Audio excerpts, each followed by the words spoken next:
Visavadar police સ્ટેશનના PSI સુમરાના અધ્યક્ષ સ્થાને જૂનાગઢ જિલ્લા પોલીસ દ્વારા 3 વાત તમારી 3 વાત અમારી સંવાદ યોજાયો હતો, જેમાં લોકોને પોતિંગ વ્યાજથી ચુંગલમાંથી છોડાવવા માટે વિસાવદરની જુદી જુદી બેંકો તેમજ સહકારી મંડળીઓ પણ જોડાઈ હતી। આ તકે પર્સનલ લોન, મોર્ગેજ લોન કેવી રીતે મેળવી તેનું માર્ગદર્શન આપવામાં આવ્યું હતું।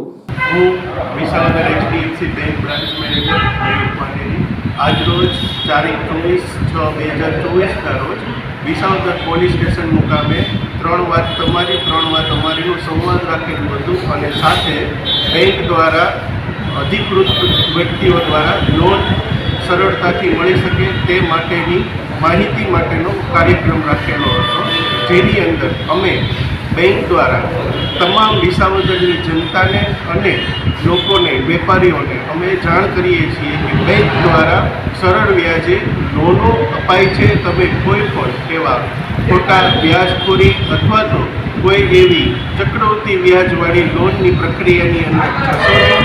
બેંક તમને અધિકૃત રીતે અને અધિકૃત માણસો સાથે તમને લોન આપશે અને લોન છે તે પણ સરળ વ્યાજ દરે મળશે। આજ રોજ પોલીસ સ્ટેશન દ્વારા, વિસાવદરના પોલીસ સ્ટેશન દ્વારા હરેક સાયબર સિક્યુરિટીનું પણ જ્ઞાન આપેલું છે કે જે હરેક કસ્ટમર્સને, હરેક વિસાવદરની જનતાને આમાં લાભ થશે।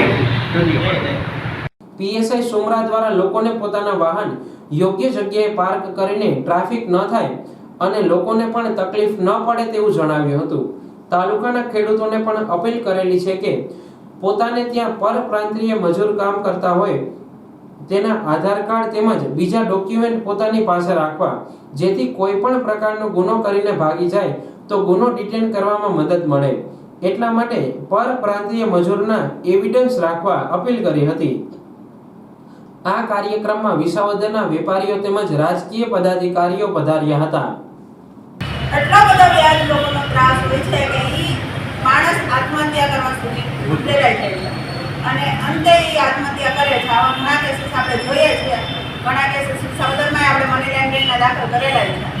એટલે આપણે એ બાબતનો આ સારો વિચાર છે કે ભાઈ તમે આવી રીતના સ્પ્રેડ કરો કે કોઈને નાના માણસને જરૂર હોય તો એને એવું થતું હોય કે મારે ક્યાં જાવું।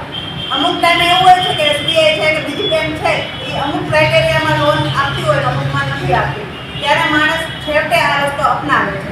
તો આના માટે આ નગરપાલિકા છે, બીજી બેંકો છે, જે આ લોકોનો જે ટ્રસ્ટ હોય છે, જે સેવાભાવી સંસ્થાઓ છે, એમાં એ જો જોડો તો વધારે સારું કાર્યક્રમ અને વધારે સારી રીતે એ કરી શકે અને એનું વ્યાજ દર પણ ચક્રવૃદ્ધિ નથી હોતું, સાદું વ્યાજ હોય છે તો એને થોડોક ફાયદો થાય।